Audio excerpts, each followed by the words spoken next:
Hello everyone. Today I will tell you 6 horror stories about being possessed by demons. If you like them, please subscribe to us to bring you more exciting stories. For an essence of human history, a chilling narrative persists, whispered in hushed tones, cloaked in fear and mystery, the tale of demonic possession, a macabre dance between the living and the beyond, a terrifying fusion of the mortal and the supernatural. Throughout time, these harrowing accounts have shaken the very foundations of civilization, evoking our deepest fears and challenging our understanding of the spiritual realm. For centuries, the Catholic Church has been the gatekeeper of these stories, holding the keys to a world where malevolent entities lay claim to innocent souls. In the heart of 17th century France, a haunting spectre descended upon the quiet town of Loudun. A series of demonic possessions took hold of the Ursuline nuns, spinning a web of horror that would scar the pages of history. This was only the beginning, a grim prologue to a saga that spanned continents and centuries. From the tortured soul of an Ackland, encased in a demonic grip for over 2 decades, to the horrifying transformation of Michelle Columbia, known as the Beast of Jersey, each story presents a portrait of fear that tests the boundaries of belief. Then, in the confines of a simple Bavarian home, the harrowing plight of Anna Listenishel brought the terror of possession to the modern age, stirring a contentious debate about faith, medicine, and the line between the divine and the mental. Meanwhile, in Pennsylvania, the small family's life was turned upside down as they found themselves at the center of a chilling siege, their own, a battleground between light and darkness. Finally, we delve into the gripping tale that inspired the infamous The Exorcist, the story of a young boy, known only as Roland Doe, whose life became the stage for another worldly power. These 6 stories, shrouded in fear and mystery, reveal a haunting journey through the ages of possession, presenting us with a stark exploration of our deepest fears. The true horror lies not only in the supernatural, but also in our relentless pursuit to understand the unimaginable. Let the darkness unfold as we venture into the terrifying realm of the possessed foreign. The tale of demonic possession is as old as civilization itself, a ghastly thread that weaves through the tapestry of human history. From ancient Mesopotamian clay tablets etching tales of demonic interference, to the sacred texts of major religions, the narrative of unseen evil forces has found a home. Ancient law tells of shadows that creep unseen spirits with insidious intent, whose sole purpose is to seize control of the living, to twist their bodies and minds into grotesque marionettes. The horror does not stem merely from the malignant entities, but from the chilling transformation of the innocent, their humanity gradually eclipsed by an unseen force of pure malevolence. In this sphere of the sinister and the supernatural, the Catholic Church has long stood as a bulwark against the darkness. This sacred institution, steeped in centuries of tradition and doctrine, holds firm in its belief in the existence of demonic entities, forces of evil that defy the natural order, seeking to usurp God's creation. The Church's stance on possession is unequivocal, a chilling acknowledgement of a war waged in the spiritual realm, one that occasionally spills into our reality. But the Church also proffers a weapon against this spiritual warfare, the rite of exorcism, an ancient liturgical practice designed to expel demonic entities endowed with the authority of Christ himself. Exorcists serve as spiritual warriors standing on the front line of this cosmic battle. Yet every battle has casualties, and these confrontations often leave indelible scars on both the possessed and those daring to intervene. This is the chilling backdrop against which our tales of possession unfold, a reality where the spiritual and physical worlds intertwine, cloaked in fear and their unknown.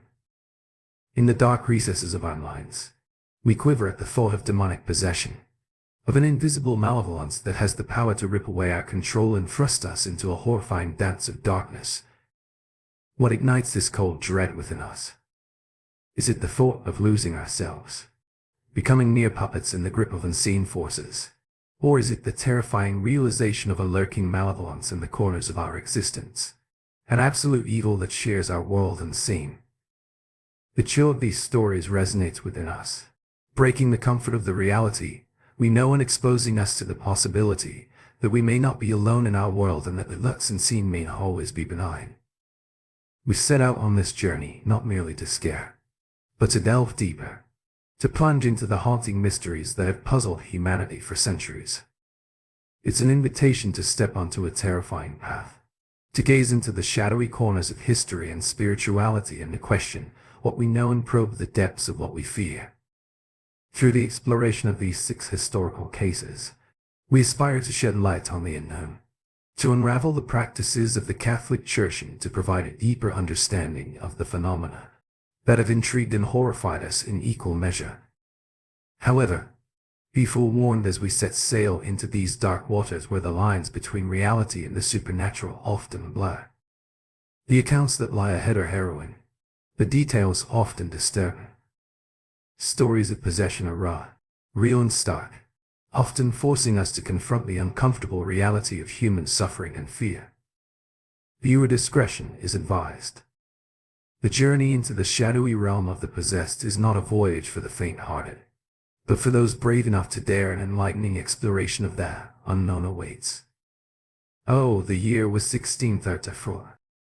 France, a nation bathed in religious tension and political upheaval, stood on the brink of the blood-soaked front, a series of civil wars that would soon tear through the heart of the kingdom. In the midst of this volatile era, the quiet town of Loudun became the setting for a chilling spectacle that would forever echo through history. Nestled amid the rolling French countryside, Loudun was a town of humble beauty, a place where the rhythms of life were dictated by the changing seasons and the tolling of the church bells. Yet beneath this facade of tranquility, a sinister shadow was brewing. At the heart of the town stood the Ursuline convent, a stronghold of piety and devotion.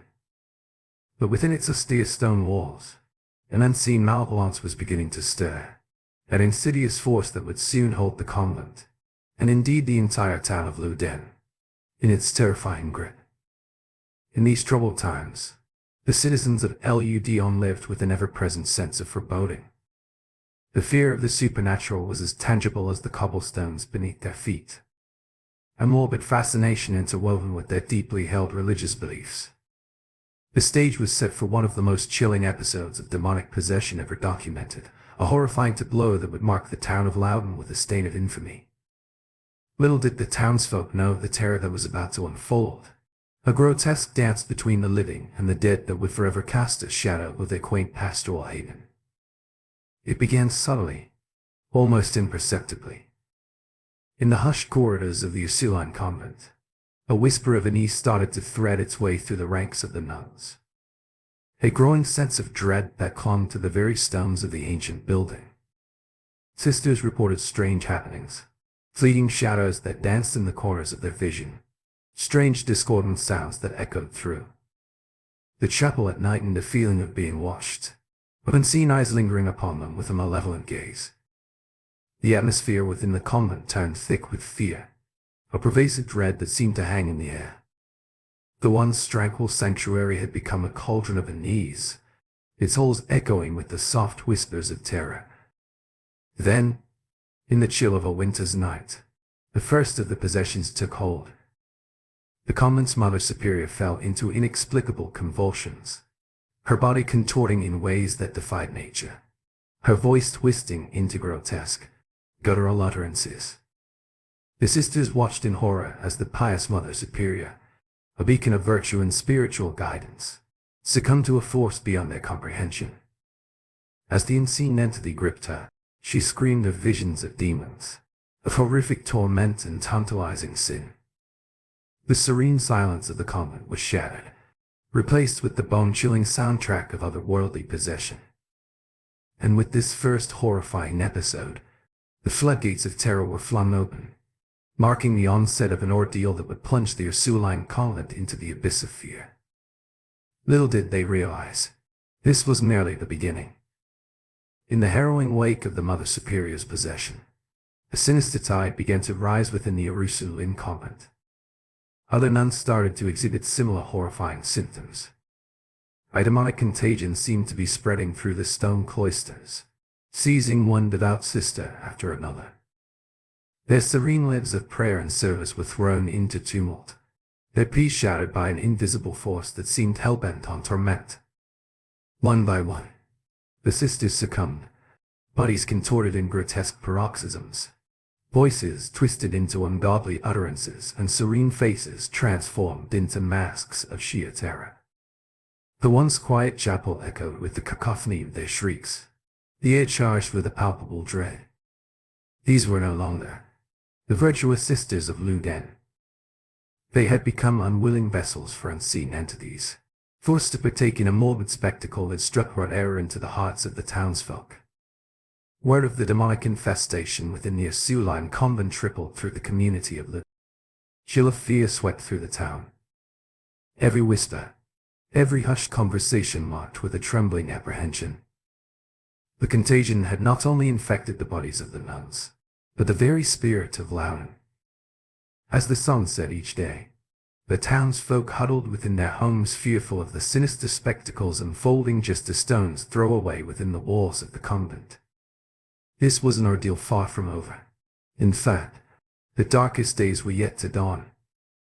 As the sun dipped below the horizon, the Ursuline convent descended further into chaos. Night upon night, the torment escalated. Each episode of possession more horrifying than the last the nuns want. Symbols of tranquility and devotion were trapped in a nightmarish dance, with invisible tormentors, their bodies and minds serving as the stage for an unspeakable spectacle. Eyewitnesses painted macabre images of the possessed nuns exhibiting unnerving feats of strength and flexibility, defying the bounds of human. They spoke of seeing the nuns levitate their bodied, contorting in ways unnatural and inhuman. Sisters voiced strange tongues. Their words, a chilling mix of blasphemy and profanity, sounding more like the growls of beasts than the voices of women. Most troubling were the consistent, detailed visions they recounted of demonic figures, shadowy and menacing, whispering promises of torment and sin. The sheer horror of these revelations, whispered in trembling tones by the sisters, sent ripples of terror through the community. The Ursuline convent, once a bastion of faith and piety, had transformed into a portal of unspeakable fear. The darkness that had descended upon Luden was yet to recede, and the town remained under the shadow of a fear that would etch itself into the pages of history. In the chilling shadow of these nightmarish events, the figure of Father Urban Grandia loomed a character. He was the priest of Saint Pierre Dumas Luden, captivating locals with his charismatic sermons and magnetic charm. Yet beneath his surface, lay a troubling undercurrent, whispers of unorthodox alliances and moral transgressions that simmered beneath the town's collective consciousness. As the demonic possessions continued to consume the Ursuline convent, the terrifying narrative began to unfold around Grand. The possessed nuns, trapped in the throes of their disturbing afflictions, named him as their tormentor, alleging a diabolical pact he had forged with the Prince of Darkness. The townsfolk, already ensnared in a web of fear and suspicion, clung to this narrative with hope-filled desperation. Beneath the church's bell tower, Grand's accusers painted a terrifying picture of clandestine rituals and unholy ceremonies. Tales emerged of a spectral figure seen wandering through the cloisters late at night, whispering forbidden incantations as he conjured the forces of the underworld. These chilling accounts added fuel to the allegations against Grand, casting him in the dreadful role of a demon conjurer. As fear continued to grip, Luden Grand found himself at the heart of a trial that was as much a spectacle of horror as it was a judicial proceeding. Witnesses testified with trembling voices, their accounts thick with fear and superstition. Every gasp, every accusation turned the trial into a petrifying narrative of demonic conspiracies and satanic pacts, painting Grand as the orchestrator of the darkness that had descended upon Luden. This ordeal, the trial of Father Urban Grandia, would leave an indelible stain on the storied history of exorcism. The town waited with bated breath, locked in the chilling grip of fear. With Father Grandia accused and the town of Luden held captive in a vice of fear, The church had no choice but to act. What followed was a chilling series of exorcisms that would remain etched into the annals of history as a macabre dance between good and evil. The scene within the Ursuline convent was as dreadful as it was mesmerizing. Exorcists robed in white, their faces grave with solemn determination, stood before the possessed nuns. This happened when I was in the first or second year of junior high school. I think I was about 13 years old. I grew up in the countryside. Once a sanctum of tranquility and devotion had been transformed into a battlefield of spiritual warfare. The air was thick, with the stench of fear, mingling with the scent of holy water and burning incense. One by one, the exorcists approached their distress charges. As they began to chant in Latin voices resonating in an eerie harmony, the nuns writhed in power, their bodies convulsing in grotesque defiance. The sacred verses of exorcism meant to cast out the demons seemed to incite even more terror within the possessed. Witnesses spoke of disturbing scenes that seemed to defy all rational explanation. Possessed nuns demonstrated superhuman strength, their bodies levitating, contorting, their voices taking on monstrous tones as they spoke in unknown languages.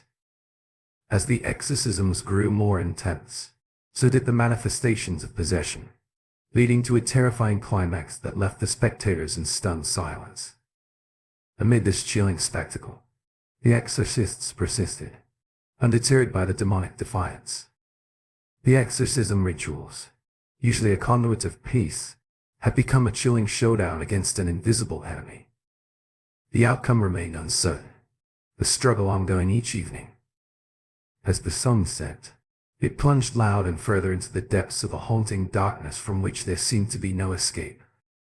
In the aftermath of the harrowing exorcisms, the town of Loudun was left forever marked by the shadow of the events that had transpired.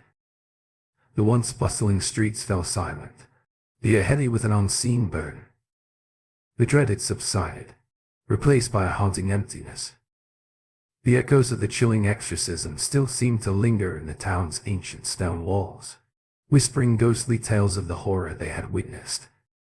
Fate of Father Urbain Graham was sealed amidst these spectral echoes.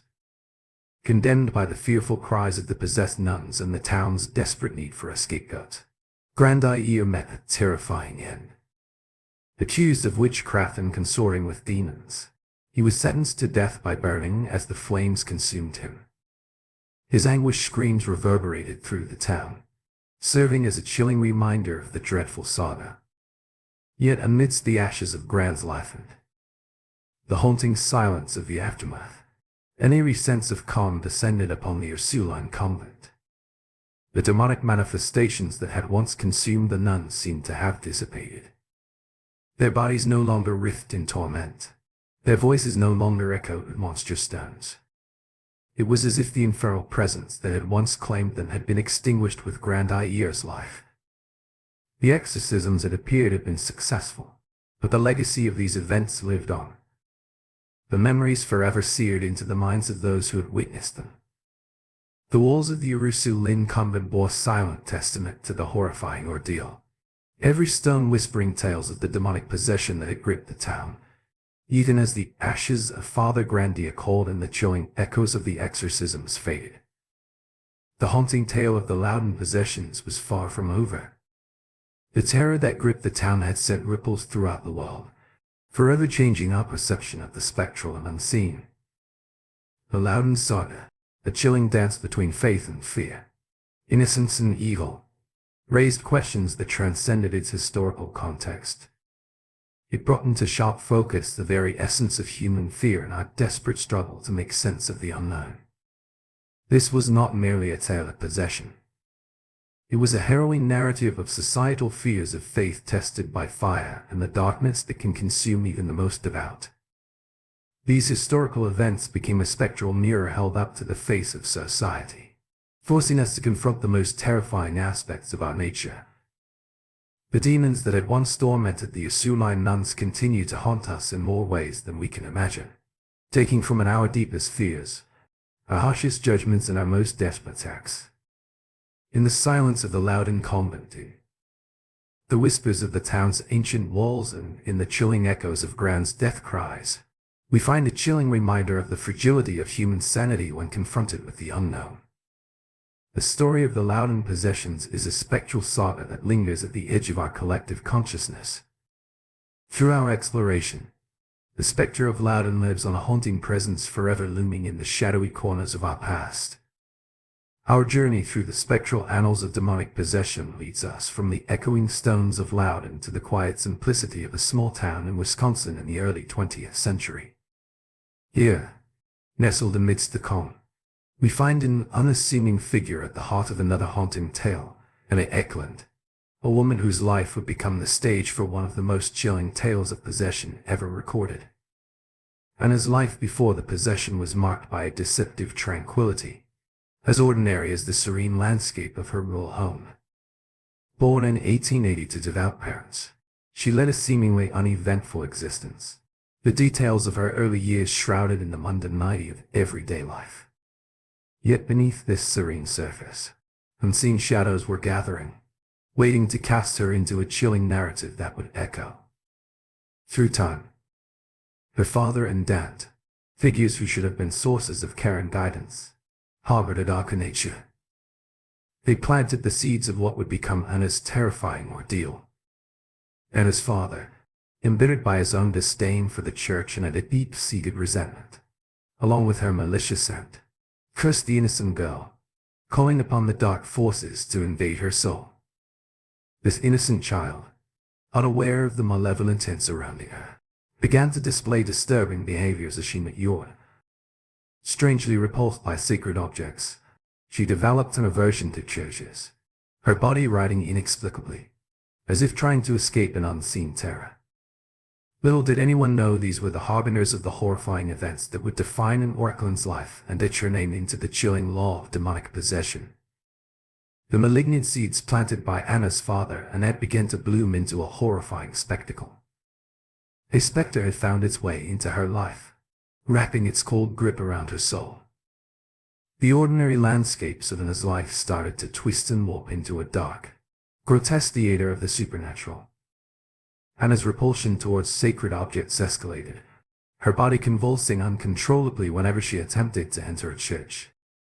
Her eyes, once filled with the light of innocence, now blazed with an eerie glow, revealing a terrifying presence lurking within an unnatural strength surged within her, the muscles of this petite woman flexing with a force that could defy several grown men. Words foul and blasphemous poured from her lips in voices, not her own, either shown, spitting venom in languages she had never learned. German, and I was in the first. Latin, but I was in the first. Polish tongues, unfamiliar to the simple Midwestern girl, echoed from her throat in guttural growls and spiteful hisses. Her body twisted and contorted in inhuman postures, her back arching to the point of breaking her limbs, coiling and writhing like serpents. Her behavior took a more sinister turn as she developed an uncanny knowledge of hidden things, revealing secrets about people that she had no way of knowing. This once gentle soul now seemed to harbor a legion of demonic entities, each manifesting their presence in horrific ways. The once tranquil home became a chamber of horrors. Objects moved of their own accord, shadows danced in the corners of rooms, an icy chill filled the air, and a constant oppressive sense of evil hung heavily over the household. The innocent life of Anna Eklund had turned into a relentless nightmare, a chilling symphony of demonic manifestation. The church, confronted by the horrific manifestation of Anna's possession, responded with its most powerful weapon, the rite of exorcism. Father Theophilus Ratzinger, a Capuchin monk known for his experience in battling the demonic, was called upon to free Anna from her torment. Yet this would not be a swift victory.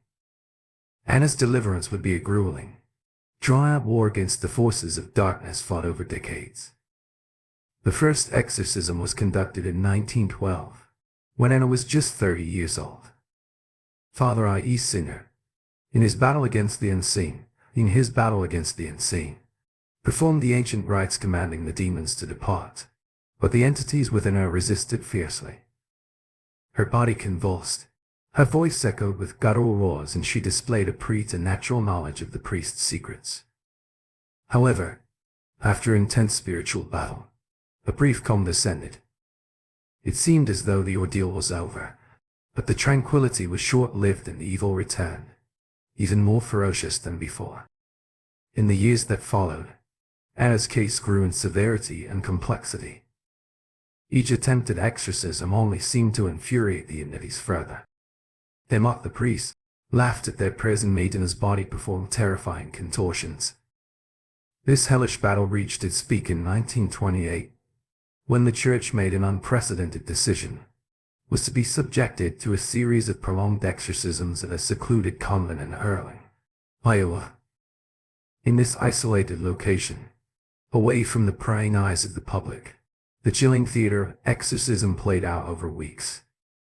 Reports from these sessions tell tales of levitation, inhuman voices, and hideous transformations.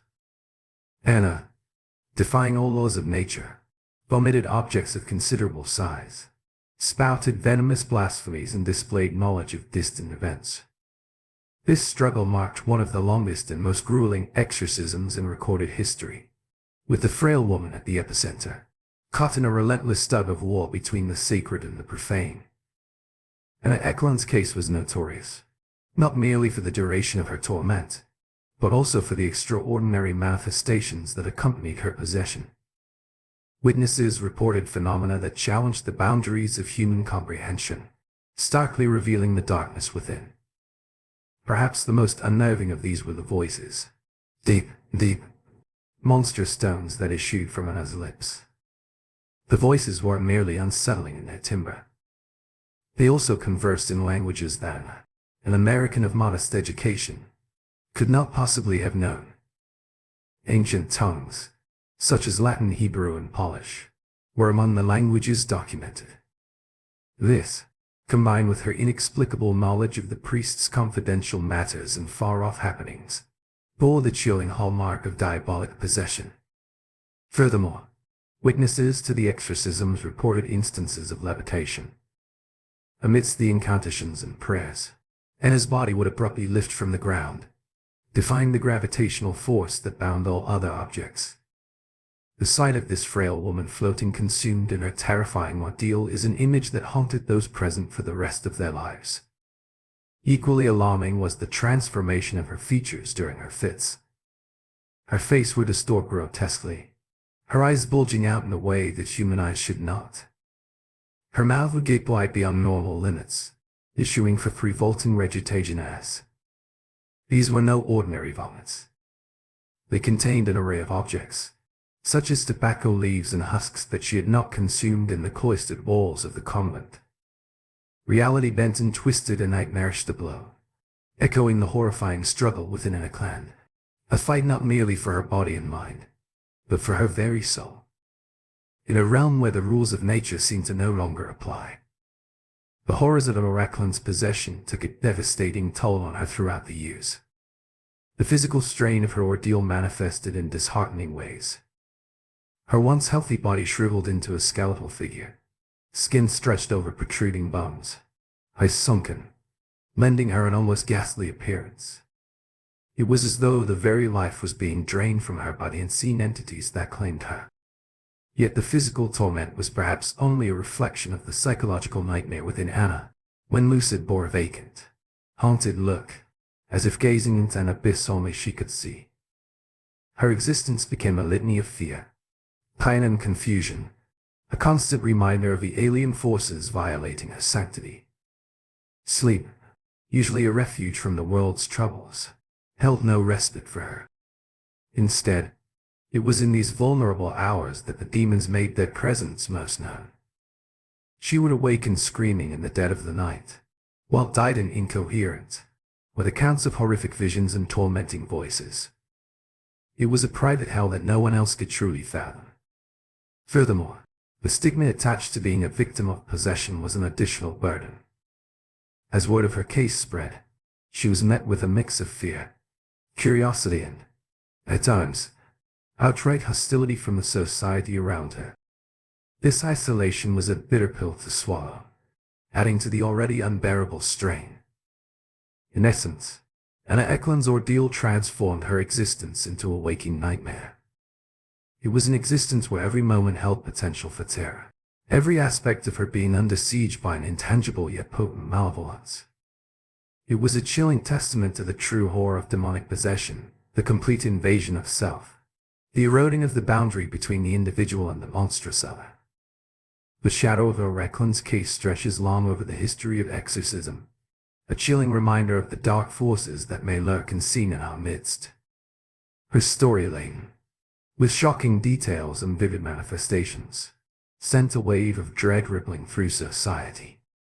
It forced the Catholic Church and the world at large to confront the unsettling reality of demonic possession. In its most egregious form, Anna's case became a reference point in the history of demonic possession. It was unprecedented in the sheer number and intensity of the possessions and the extreme measures taken for her deliverance. The descriptions of Anna's ordeal were meticulously documented, each gut-wrenching detail serving as a guideline for future exorcisms. Her story prompted a deeper exploration into the nature of possession and the practices to combat it. The Church's clergy were compelled to bolster their knowledge and approach towards exorcism.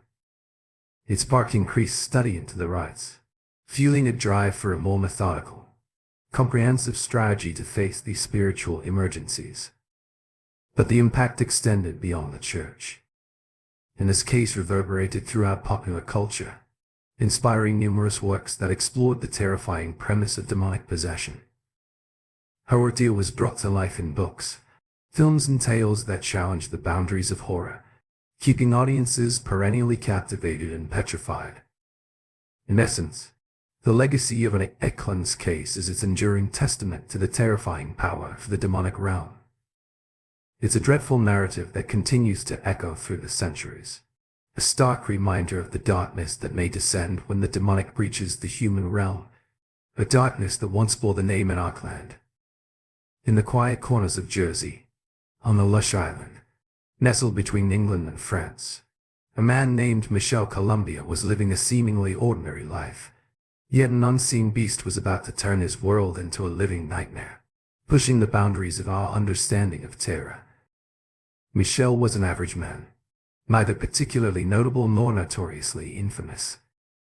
He was known for his humble life running a small, thriving grocery store that was frequented by the island's close-knit community. He was a familiar, comforting presence for many, always ready with a warm smile and friendly banter. Little did anyone know that behind this facade of normalcy, an impending horror was brewing. The year was 1970 and Michel's life was about to take a horrific turn. Ordinary days gave way to a perpetual nightmare-waking horror that would make his name infamous. A malevolent presence, known in whispers as the Beast of Jersey, was about to claw its way into Michel's reality, turning his mundane life into a chilling saga of terror that would leave an indelible mark on the annals of demonic possessions. Michel's metamorphosis into the so-called Beast of Jersey stands as a horrifying chapter in the history of demonology. The once jovial, friendly man turned into a horrifying spectacle as he succumbed to something much darker and more insidious. Neighbors began reporting disturbing instances, like hearing guttural growls emanating from his home late into the night. Some even claimed to have seen a terrifying figure looming in the shadows, eyes glowing with an infernal light, a sight that would haunt their dreams for years to come. His physical changes were startlingly shocking. His skin, once healthy and full of life, turned sallow and cold. His eyes, once sparkling with mirth, were now hollow, filled with terrifying emptiness that seemed to pierce the soul of anyone who dared meet his gaze. But one unsettled on look is the most worthy inhuman sounds. He began to make his voice no longer his own, but a ghastly growl that terrified and paralyzed anyone within earshot. Michel's transformation wasn't just a personal nightmare. It began to terrorize the entire island community. The once jovial store owner became a figure of dread. His store, no longer a place of community, but a harrowing reminder of the nightmare living among them. Rumors about the Beast of Jersey began to circulate with an increasing sense of dread. This Once ordinary men, had now become an embodiment of their darkest fears, a ghastly reminder of the horrors that can befall even the most unsuspecting souls. In the face of such profound darkness, the local church found itself thrust into an unfathomable struggle to reclaim Michel from the insidious grip of the beast.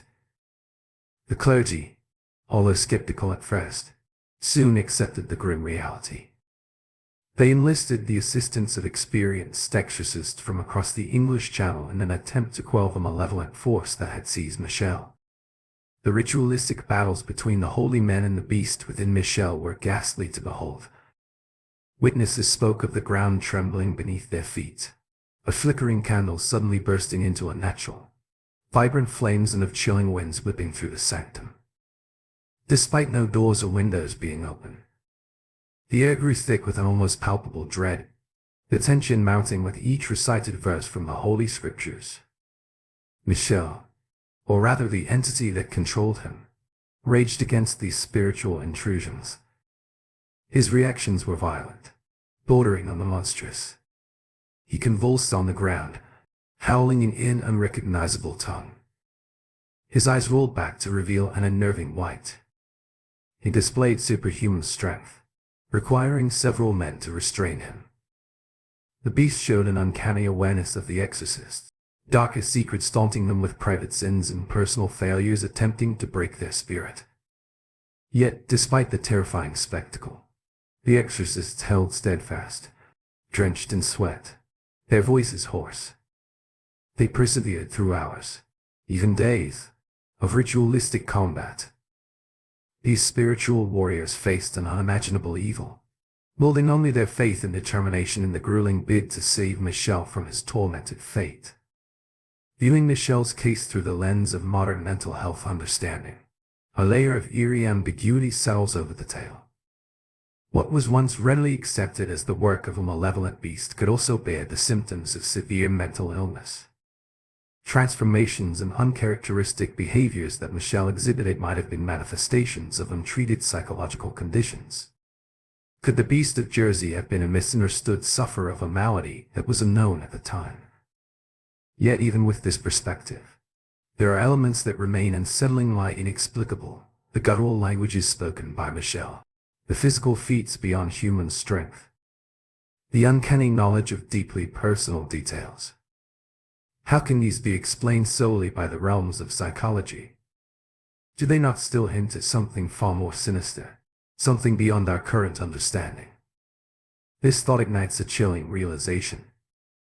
Perhaps the demons we perceive are not solely spiritual or psychological, but a terrifying blend of both. Could it be possible that we are only beginning to understand the true nature of such horrific incidents? This possibility tugs at the fringes of our understanding, casting an unsettling shadow over what we perceive as known and plunging us deeper into the mysterious abyss of the human mind. The case of Michel Columbia. The beast of Jersey sent shivers down the spines of locals and those far beyond the boundaries of Jersey. As news of his haunting ordeal spread, he gripped the public with a morbid fascination. The calm island community was thrown into a turmoil of fear, questioning and disbelief. His story was whispered in hush, tones passed along from one trembling mouth to another, intensifying in terror with each recounting. Yet it was not just a tale, told to elicit scares, forced a confrontation with the unexplainable, but terrifying and the supernatural that exists in the shadows of our world. Meanwhile, the wider world watched in an uneasy silence as one of their own. A man who was once just an ordinary member of society was consumed by an evil far beyond comprehension. The response was a cocktail of skepticism, fascination, and fear. Many dismissed it as superstitious nonsense, the product of an overactive, fear-stricken imagination. Yet there were others who couldn't deny the irrational fear that invaded their psyche yet. The mention of Michel's story, the inexplicable that simply couldn't be shrugged off. And so the tale of Michel Columbia rippled through society, leaving a trail of unease and a cloud of unanswered questions in its wake. His ordeal served as a chilling reminder that there is more to this world than what meets the eye. In the aftermath of the exorcisms, Michel Columbia, The man who had once been a living nightmare as the Beast of Jersey found himself facing the remnants of his former life. His journey was not over. It was a new beginning, marked by the echoes of his haunted past. Michel seemed to return to his senses. His demeanor changed, his gaze less feral, yet beneath the surface. He was a man haunted not just by the demonic entity that had once possessed him, but also by the memory of the horror he had inflicted and endured. The darkness had retreated, yet its shadow lingered, imprinted on his soul. In his eyes there was a hollow weariness, a silent testament to the torment he had undergone. Every glance in the mirror served as a stark reminder of the time when he was the Beast, his own face, an eternal epitaph to the darkest period of his life. Despite these trials, Michel strived to reintegrate himself into society. Each day was a battle against the phantom pains of his former possession. The whispers of his past life as the Beast ever present. Yet he stood resolute, an emblem of human resilience in the face of unspeakable terror. But even as Michel sought redemption and peace, his tale served as an eerie reminder of the reality of darkness hidden in the shadows of everyday life. It was a stark narrative, chilling, ghost story, whispering the terrifying saga of a man who once became the Beast of Jersey, in the heart of the Bavarian countryside where verdant pastures sprawl under the watchful gaze of the Alps. Analyze Michel, a simple and devout girl, lived an ordinary life, unbeknownst to her fate, had a twisted path woven into her seemingly unremarkable existence. Her life was a testament to simplicity. Annalise's family was devoutly Catholic, their faith an enduring flame that cast a comforting glow on their mundane existence. She grew up in the shadow of the church's ancient spire, her life rhythms echoing the tolling bells that marked the passing hours. A diligent student, Annalise showed promise in her studies, often seen with her nose buried in books. Flicker of laughter and deity danced in her eyes, a youthful exuberance that was infectious as it was endearing. Beneath her joyous facade, however, an undercurrent of profound religious devotion flowed. She was often found in the quiet corners of the church, whispering prayers under her breath. But the comfort and security of her tranquil existence would soon shatter, replaced by a reality darker and more terrifying than any ghost story. And when the sinister tendrils of the supernatural began to creep into her life, Annalise Michel would find herself at the heart of one of the most controversial and terrifying cases of demonic possession ever documented. Annalise's descent into the abyss of terror began subtly, like a hushed whisper echoing through the caverns of her consciousness. At first it was faint, a nebulous dread coiling in the pit of her stomach, shadows that danced at the edge of her vision. But the whisper soon grew into an agonizing scream, leaving a trail of shattered sanity in its wake. She was 16 when she suffered her first seizure. An invisible hand seemed to seize her mind, her body convulsing as if racked by invisible lightning. Doctors diagnosed her with temporal lobe epilepsy, a condition that can induce vivid hallucinations and altered states of consciousness. But as the medication remained ineffective, a more insidious explanation began to emerge from the depths of the unknown. Annalise began to report seeing hideous faces, their grotesque features distorted by malice, their eyes ablaze with malevolence. They would whisper terrifying things to her, tales of damnation, of eternal suffering. The scent of burning sulfur would fill her nostrils, a pungent reminder of the hellfire that these apparitions promised. Her behavior grew increasingly erratic. A girl who had once found solace in the embrace of her faith now recoiled from religious artifacts. Crosses would burn her skin. Holy water sizzled on contact, and the sight of the Holy Scripture would send her spiraling into a fit of uncontrollable rage. The girl who had once found comfort in the church's hallowed halls was now tormented by what seemed to be an unholy force, transforming her life into a living nightmare. This was not the Annalise her family and friends knew. This was something else, something sinister. A sense of dread enveloped her loved ones as they watched her suffer. The horror of her situation was all too real, too palpable. Annalise Michel was not merely ill. She was in the clutches of a terror far more chilling, far more diabolical. She was, it seemed, possessed. Plunged into a nightmare, the Michel family sought refuge in the realm of the divine. After all, if medicine could not aid their afflicted daughter, perhaps the grace of God could.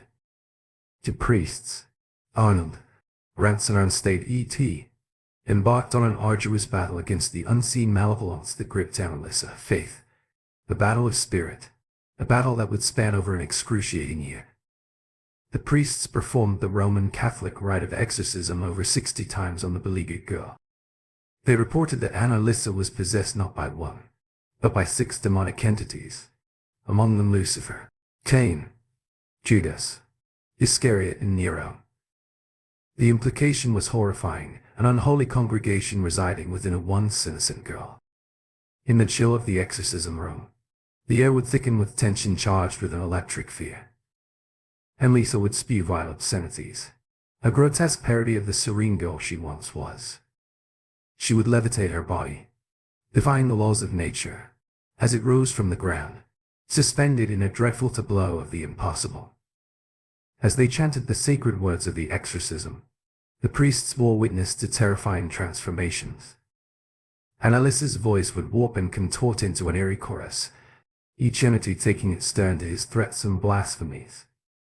Amid the cacophony, Annalisa would shriek and wail. Her cries a chilling testament to the agony she was enduring. The hours would stretch into infinity, the room echoing with prayers, chants, and demonic vitriol.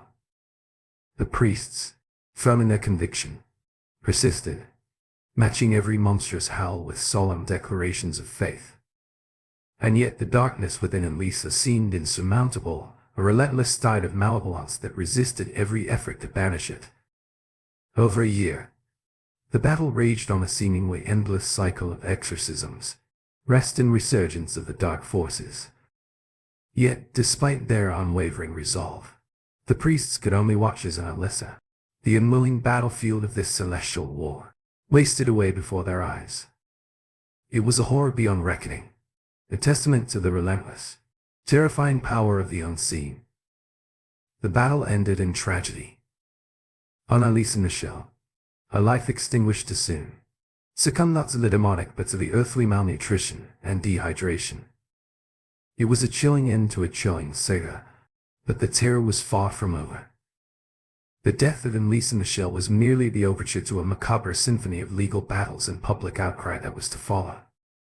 The German state accused the priests and Annalisa's parents of negligent homicide. The argument was that they had denied her necessary medical attention, which had led to her untimely death. The trial, known as the Klingenberg case, was a media spectacle casting a ghastly light on the dark corners of exorcism and demonology. The courtroom became a stage where science and faith clashed in a cacophony of arguments and counter-arguments. The prosecutors contended that Annalisa had been mentally ill, possibly suffering from epilepsy and psychosis. Her disturbing behavior, they claimed, was the result of uncontrolled seizures and hallucinations. On the other side of the court, the defense stood firm on the ground of faith, insisting that Annalisa was genuinely possessed. They spoke of the abhorrent phenomena they had witnessed. The ghastly voices, the inhuman strength, the aversion to sacred objects, all were signs, they claimed, that pointed to the reality of possession. The public was divided, the scales of opinion perpetually tipping in favor of one side or the other. The fervent believers rallied behind the church and the Michels, seeing the case as an attack on their faith. The skeptics, however, threw their weight behind the prosecutors, appalled at the perceived medieval practices in the modern age. In the end, the court ruled in favor of the prosecution. The priests and Annalisa's parents were found guilty of manslaughter resulting from negligence and were sentenced to 6 months in jail, later suspended and 3 years of probation. Even as the storm of the trial began to wane, a new front opened, this time in the minds of the medical community. The ghostly echoes of Annalisa Michel's screams haunted the ivory towers of psychiatry, forcing the denizens to confront a disturbing question. Was the torment of Lisa Michelle truly the work of demons, or was it the result of an all-to-human malady? Modern psychiatry offered a chilling explanation. The dreadful visions, the grotesque transformations, the violent convulsions, could they all be symptoms of not a spiritual but a psychiatric ailment? The key to understanding this lay in the murky waters of Annalisa's mind.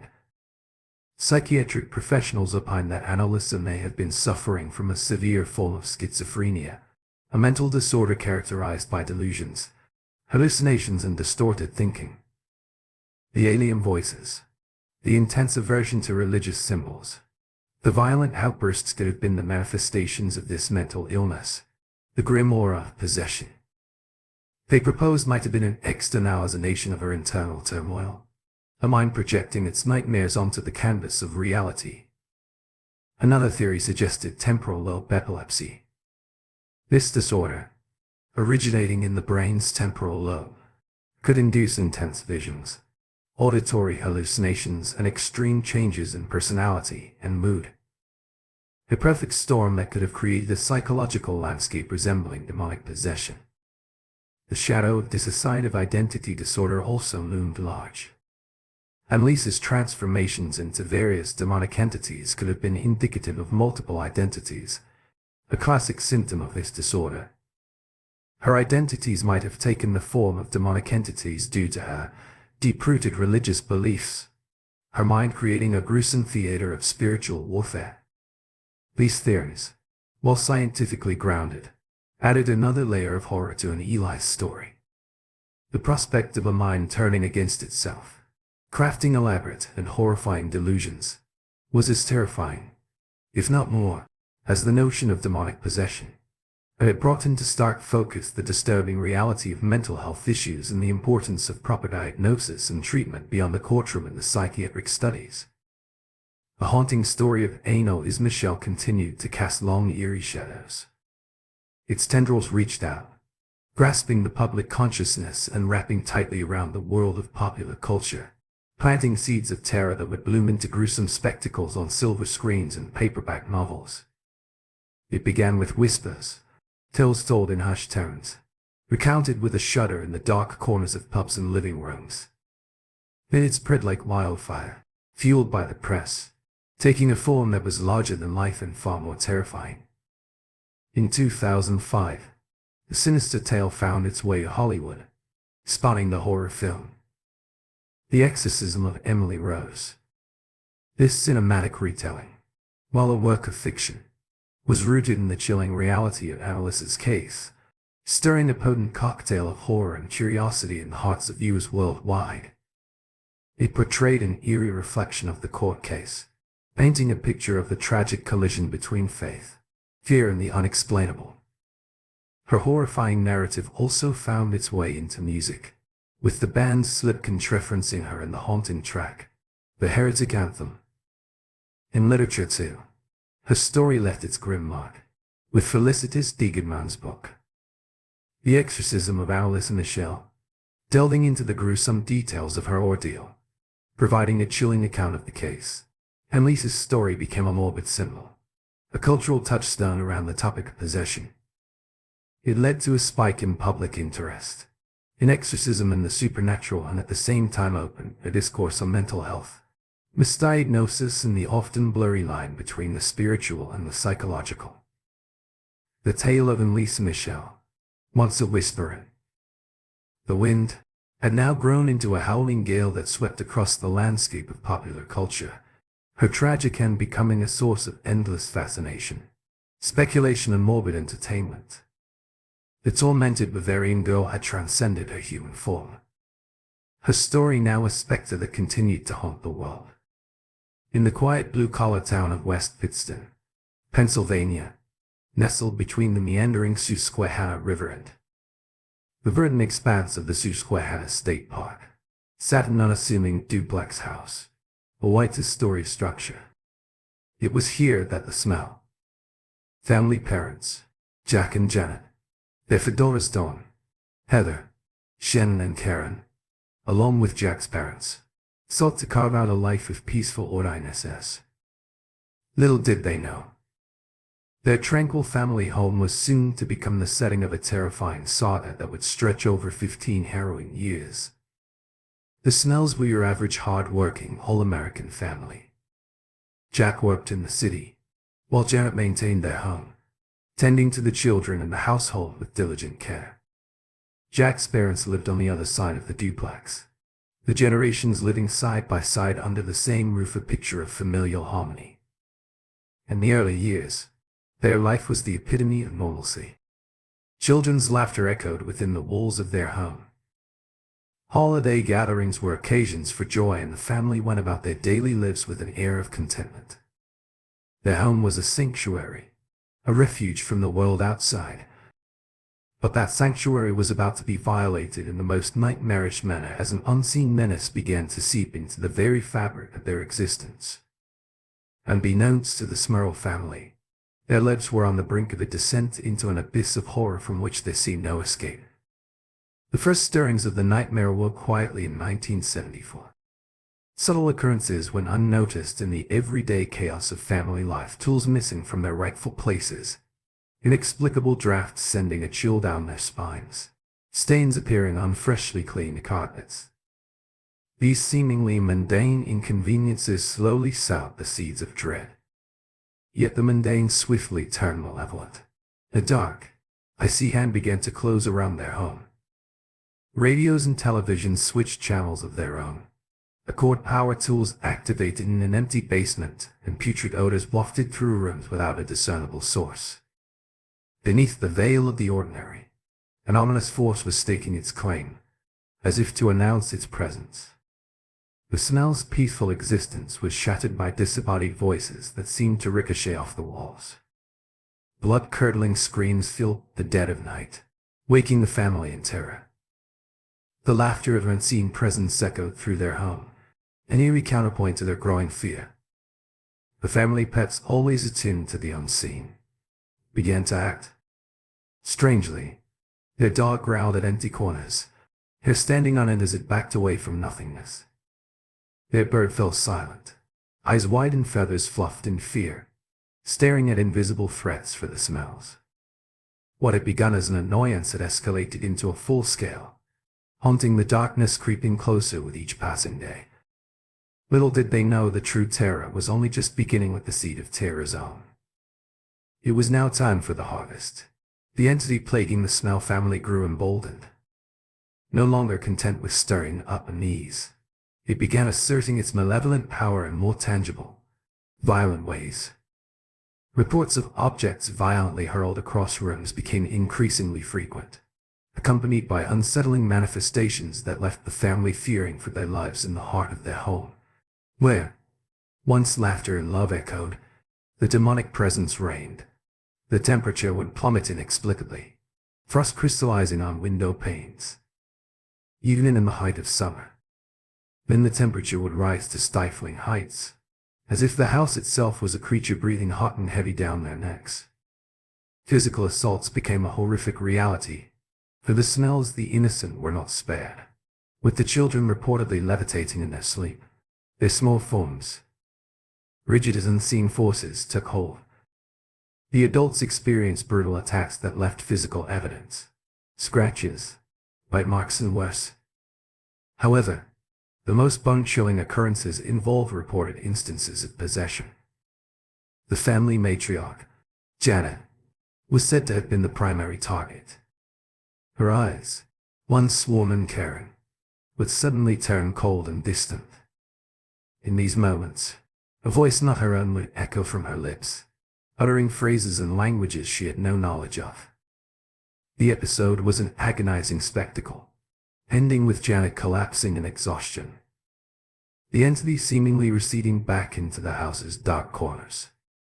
The terror that gripped the Snell household escalated from merely unsettling disturbances to a reign of unimaginable horror.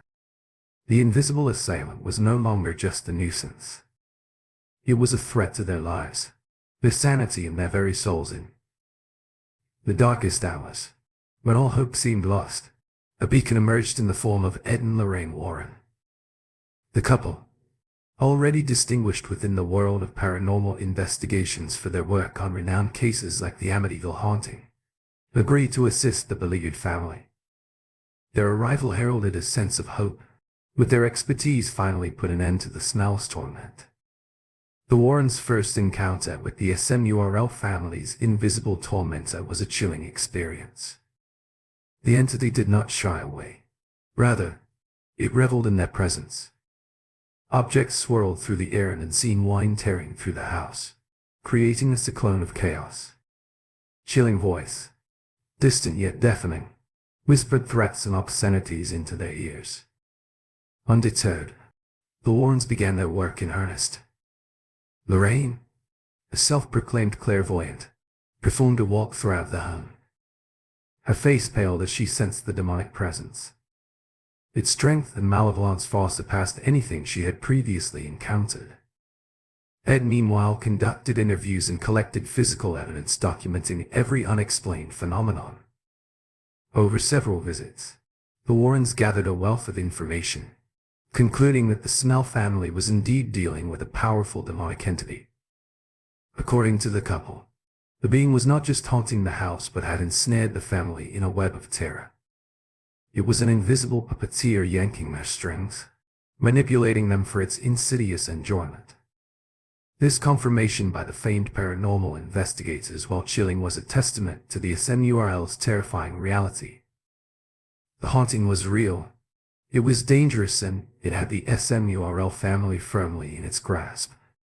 Yet as the smell's chilling narrative spread beyond the confines of that tormented home, not everyone was convinced. The family, trapped in a nightmare, found themselves under a new form of assault, not from the demonic entity but from a skeptical world. News of the haunting had seeped into the media, and it wasn't long before the Snell family's claims became a topic of intense debate. Doubt cast its long shadow over their tale, chilling in its own way. Some neighbors reported never hearing or witnessing any of the alleged disturbances. Others whispered accusations of deceit and fabrications, speculating that the smell sought financial gain or public attention. Prominent skeptics in the field of the paranormal, such as the Committee for Skeptical Inquiry, challenged the credibility of the haunting. They pointed to the lack of objective, verifiable evidence and questioned the reliability of the Warrens, who they claimed had a history of promoting dubious hauntings. Psychologists suggested alternative explanations, including mass hysteria or shared hallucinations. Some pointed towards the intense stress the family had been under, offering the idea of a psychological rather than paranormal cause. This ignited debates in academic circles. The case of the SMURL haunting oscillating between the domains of the supernatural and the psychological. The family's claims, once a cry for help, had become a controversial topic, dissected by the public, media, and experts alike. The Snells, already caught in the male wire of fear, found themselves needing to defend their haunting reality in the court of public opinion. The demon was no longer their only adversary. They were now facing a skeptical world, one not ready to believe in unseen. Despite the cloud of skepticism that hung over them, the Smurf family steadfastly stood by their experiences. Then, just as abruptly as it had begun, the haunting reportedly came to an end. The year was 1996, and the terror that had gripped the family for a grueling 12 years seemed to lose its icy grasp. The silence in their Pennsylvania home was no longer filled with the sinister whispers of a demonic presence, but with a newfound tranquility. However, the specter of the haunting refused to fade away. In fact, the story of the Snell family found a place in popular culture. There are still echoing in books, television programs, and movies.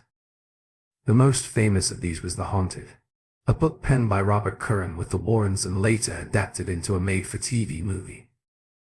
The SMURL case continues to provoke questions and debate among believers, skeptics, and those in between.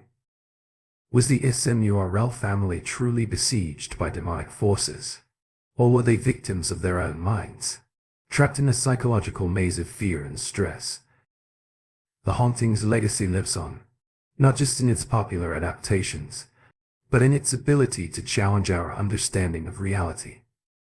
Even today, the case holds an eerie relevance, a ghostly reflection of our collective fears. It stands as a potent symbol of the terrifyingly intangible, the menacingly mysterious, and their endearing human fascination with the world of the supernatural, assuming town of Cottage City, Maryland. A tale unfolded in 1949 that would chill the bones of all who heard it. Roland Doe, draped in a cloak of anonymity, was a boy of just 14. His life unremarkable, but for the horror that would soon consume it. An average boy, a lover of games and the quiet tranquility of family life, Roland was oblivious to the nightmare that was yet to envelop him. One winter's evening it began. The mundane comfort of their household was shattered by the inexplicable whispers echoed through the house when no one else was around.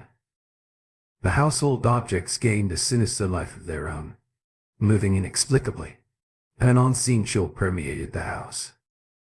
And at the epicenter of it all was Roland, a boy suddenly plagued by an unseen terror. The unassuming reality of Roland's existence had morphed into a ghastly tale, one that would inspire the seminal horror film, The Exorcist. What had begun as an ordinary life was now a chilling script in the theater of the macabre, and the tale of Roland Doe would forever remain an alarming reminder of a world beyond our understanding. This was not the end, but the start of a tale that would twist and turn in ways unimaginable, culminating in a shocking climax. The chilling descent into the depths of Roland's torment began subtly. A light flickered, a cold draft swept through a sealed room. The picture frame fell from the wall without cause.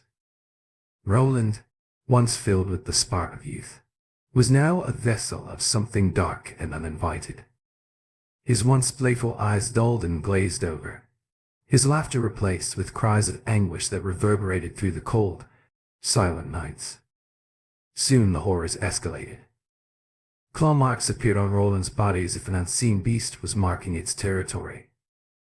The boy's bed shook violently in the dead of night, his body writhing on spasms beyond his control. Inhuman growls echoed from his innocent lips. His speech transformed into an unrecognizable language that seemed older than time itself. And then, in an act that defied all understanding, the boy levitated before the terrified eyes of his parents, suspended in the air by an unseen force for days, weeks, months. Even the terror persisted each day, bringing a new form of torment. No one could say how or when it would end. The relentless possession became Roland's reality, and it seemed there was no respite from the malevolent spirit that held him captive. The boy they once knew was seemingly lost, trapped in a terrifying world beyond human comprehension. Summoning their courage and the power of their faith, a team of Catholic priests, led by Father William Bowden, undertook the monumental task of liberating Roland from the demonic clutches. Bowden, a seasoned priest, had the determination of a soldier going to war, the battlefield being the soul of a young boy. The ritual of exorcism, the sacred rite untouched by time, echoed through the rooms of the house. Latin incantations filled the air, mingling with the scent of sacred chrism, oil and burning incense. Every corner of the room was sprinkled with holy water, each drop sizzling against the unseen force that held Roland hostage. As the priests began, Roland's body arched in unnatural angles, his voice alternating between pitiful sobs and guttural roars. The room grew icy cold, a terrifying contrast to the boy's feverishly hot skin. Invisible hands seemed to push against the holy men, trying to deter them from their mission. Yet the priest continued reciting prayer after prayer, their voices rising over the boy's anguished screams. Scriptures were read aloud, the word of God piercing the dark presence. Throughout the lengthy process, the crucifix was held firmly, a beacon of light against the encompassing darkness. After several tortuous sessions, a deafening roar echoed through the house, shaking its very foundations.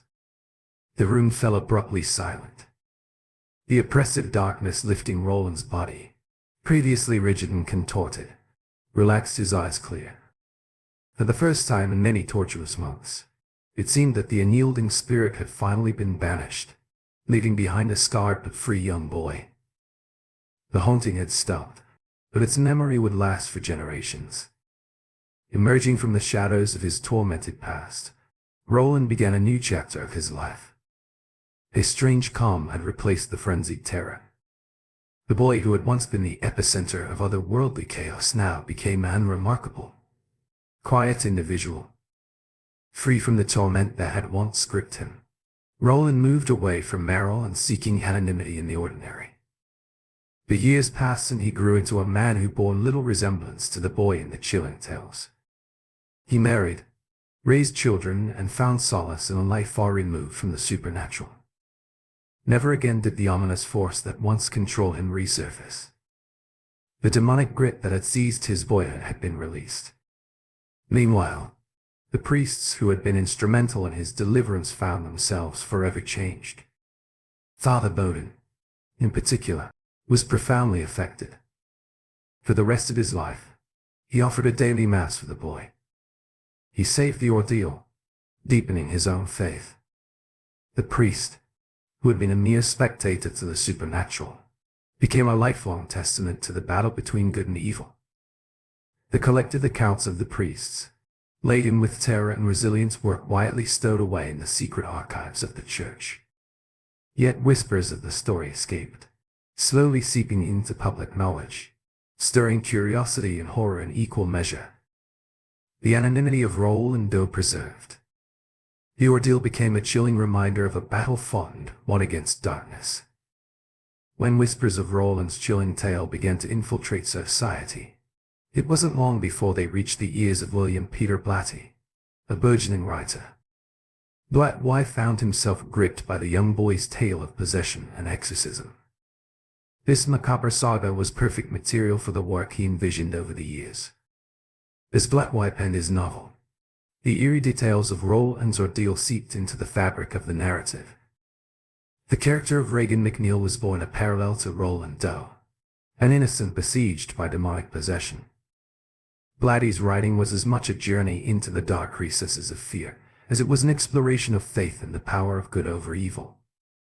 In 1971, his novel was released under the title, The Exorcist.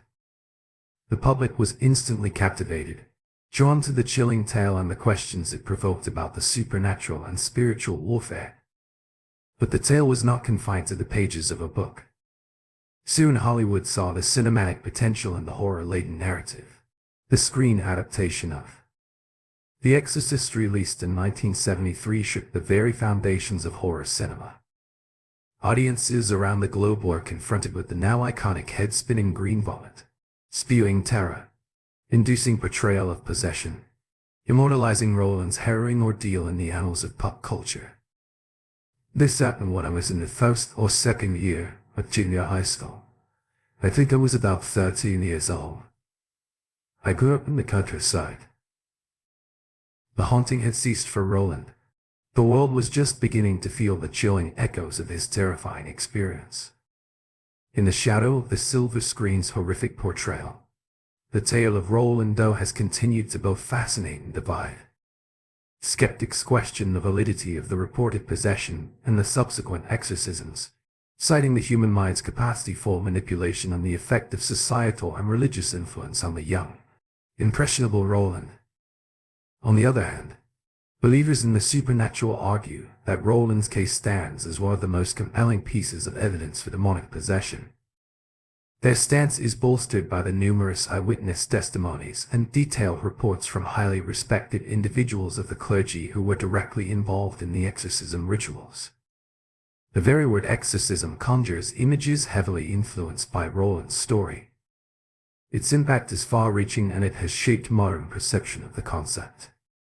Today, it's hard to separate the image of The Exorcist from the figure presented in Blatty's novel and its film adaptation.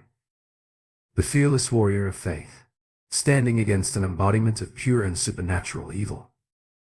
But beneath the sensationalized media portrayal, the story of Roland Doe offers a more nuanced picture of exorcism. It prompts a deep exploration of faith, The battle between good and evil and the thin line that exists between the natural spectral curtain ascends on these haunting narratives. We find ourselves standing at the crossroads of belief and skepticism. The perception of demonic possession has undergone an intriguing metamorphosis throughout history, shifting from widespread acceptance to cautious speculation and outright denial. Today, science and rationality challenge the validity of such cases, demanding proof beyond personal testimony and historical records from within the stalwart walls of the Vatican. The Catholic Church maintains a balanced perspective on exorcism. It neither encourages sensationalism nor dismisses the possibility of demonic influences. Outright exorcism rituals are still performed, but only after thorough scrutiny and when all conventional explanations have been exhausted. Across the divide, mental health professionals often interpret cases of alleged possession through the lens of psychology. Symptoms that once signified the presence of demons are now associated with diagnosable conditions such as schizophrenia, epilepsy, or even intense psychological trauma. Yet despite the scientific explanations, these stories continue to clutch at our collective fear. Terror lies not in the monstrous images or violent manifestations, but in the unknowable, the unexplainable, the unseen. It thrives on the age-old human fear of what lurks in the shadows, beyond the reach of our understanding. Popular culture has gleefully embraced these fears, weaving them into the fabric of the horror genre. From cinematic masterpieces to spine-chilling novels, the theme of demonic possession continues to captivate audiences, providing fertile ground for the imagination to conjure horrifying scenarios. As we retreat from the chilling luminescence of these tales, we are left with more questions than answers. The haunting accounts of Annalisa, Michelle, the Smell family, and Roll and Doe remain scarred into our collective psyche. These narratives not only dredge up our deepest fears, but also unsettle our grasp of reality. When the line between the physical and spiritual planes becomes an indiscernible blur, we find ourselves standing at the precipice of an abyss of uncertainties and mysteries. The nightmarish tales of possession have ended, but the creeping dread they leave behind lingers, a spectral presence hovering at the edges of our comprehension, ever ready to plunge us back into the unfathomable darkness from whence they emerged for.